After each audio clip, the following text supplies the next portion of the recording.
सबसे पहले तो आपके चैनल के माध्यम से मैं हमारे सभी सरना धर्मावलंबी हमारे देशवासियों को मैं प्रति पर्व के अवसर पे जो हमारा सरहुल, बाहा, बा और खद्दी पर्व के रूप में जाना जाता है, इसके अवसर पे इस पावन अवसर में सबको बहुत बहुत मैं बधाई देना चाहती हूँ, शुभकामनाएं देना चाहती हूँ। और ये जो है सरहुल, बाहा, खद्दी, बा,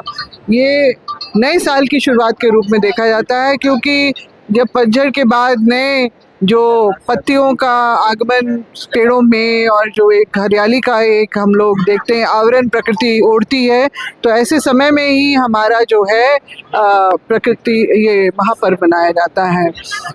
हमारे जो जल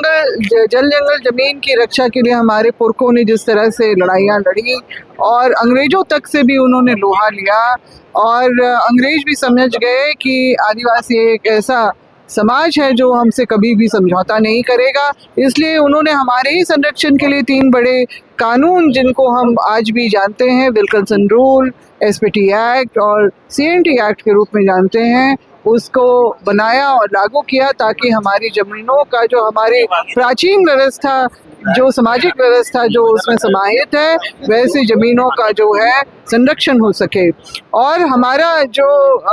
सीधा नाता प्रकृति से जुड़ता है। इसलिए आप देखिएगा कि हमारा जो विशिष्ट परंपरा, संस्कृति, जो धार्मिक आस्था का जो हमारा तौर तरीका है, वो सबसे विशिष्ट है, सबसे अलग है।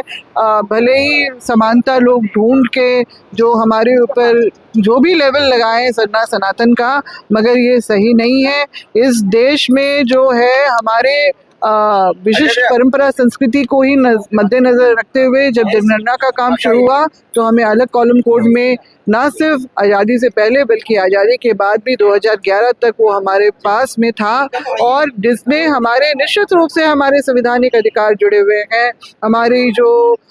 विशिष्ट परंपरा संस्कृति जुड़ी हुई है, हमारा 5वीं अनुसूची और 6वीं अनुसूची के भी प्रावधान जुड़े हुए हैं। यानी भारतीय संविधान ने भी हमारी विशिष्टता को मान्यता दी, वो सम्मान दिया, वो जगह दी कि हम अपने हक अधिकार, अपने इतिहास और धरोहर को लेके हम लोग चल सकें। मगर आज के समय में हम लोग देख रहे हैं कि जिस तरह के प्रयास हमारी विशिष्टता को मिटाने के लिए की जा रही है, उससे बिल्कुल भी सहमत नहीं है, उसका विरोध करते हैं। आदिवासी की जो अपनी परंपरा संस्कृति है वो बिल्कुल विशिष्ट है, अलग है। पर प्रकृति, बस ये वादी कहने का मतलब से नहीं है, हम लोग सीधा प्रकृति से जुड़े हुए हैं। देखिए, जैसे हमारे जो सरना स्थल हैं, उसमें आपको कोई भी किसी भी तरह की मूर्ति, मतलब निराकार है, वो मूर्ति नहीं मिलेगी, आपको कोई मंदिर वाला स्ट्रक्चर नहीं मिलेगा, और यही हमारा जो है वो जुड़ाव को सीधी तरह से घोषित करता है। तो हम लोग अपने जो पुरखों के द्वारा बनाई हुई विरासत को धरोहर के रूप में अपनी आने वाली पीढ़ी को भी सौंपना चाहते हैं, और यही हमारा सबसे जो है मुख्य उद्देश्य होना चाहिए। और मैं ये भी कहना चाहूँगी कि हमारे लोग जो है अपनी प्रतिभा को पहचाने, शिक्षा के ऊपर ध्यान दें, और शिक्षा को हथियार बना के जो है ज़िंदगी में ना सिर्फ वो आगे बढ़े बल्कि अपने समाज को भी जो है योगदान करने का, जिस तरह से हमारे सामाजिक अगुवा जो बाबा कार्तिक उरांव जो हैं, उन्होंने एक छोटे से गांव में एक साधारण परिवार में भी जन्म लेके विदेशों तक जो अपनी डिग्रियां हासिल की, मगर उन्होंने अपना जो है अर्जित जो शिक्षा धन को उन्होंने अपने समाज के उत्थान के लिए लगाया। उसी तरह से डॉक्टर रामदयाल मुंडा जी, जिन्होंने जो है शोभा यात्रा में भी अपना जो योगदान दिया था, उन्होंने भी विदेशों में अपनी शिक्षा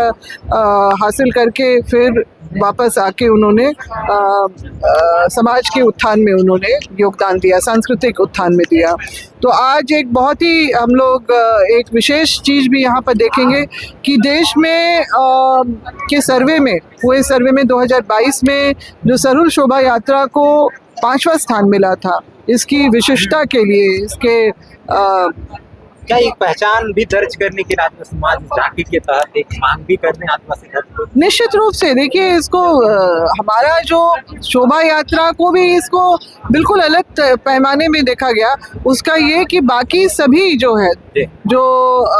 शोभा यात्राओं से बिल्कुल हमारा विशिष्ट अलग रहा। इसमें आप देखिए कि पारंपरिक वेशभूषा, एक जैसी पारंपरिक वेशभूषा में निकलते हैं खोड़ा दल, जो नृत्य मंडलियां होती हैं, और नाचते गाते जो है अपने यहाँ पर मेन रोड में 5 किलोमीटर का रास्ता तय करके यहाँ जो केंद्रीय सरना स्थल जो है न्यू गार्डन सिरमटोली में, यहाँ तक पहुँचते हैं और जो उत्साह के साथ, जो अपनी श्रद्धा के साथ यहाँ पर जो पारंपरिक रूप से परिक्रमा करते हैं, अपना श्रद्धा सुमन अर्पित करते हैं। और यहाँ पर एक अलग ही माहौल आपको सबको शाम के समय देखने के लिए मिलेगा। वैसे तो 2 बजे के बाद से शोभा यात्रा की शुरुआत हो जाती है और लोग बहुत ही हर्षोल्लास के साथ यहाँ पर नाचते गाते यहाँ आते हैं। अपने जो परंपरा को, जो हमारी अपनी पूजा पद्धति को, जो एक मान सम्मान जो मिलता है और जो उसको हम लोगों को कायम रखना है, इस बात का विशेष ध्यान रखना है हम लोगों को।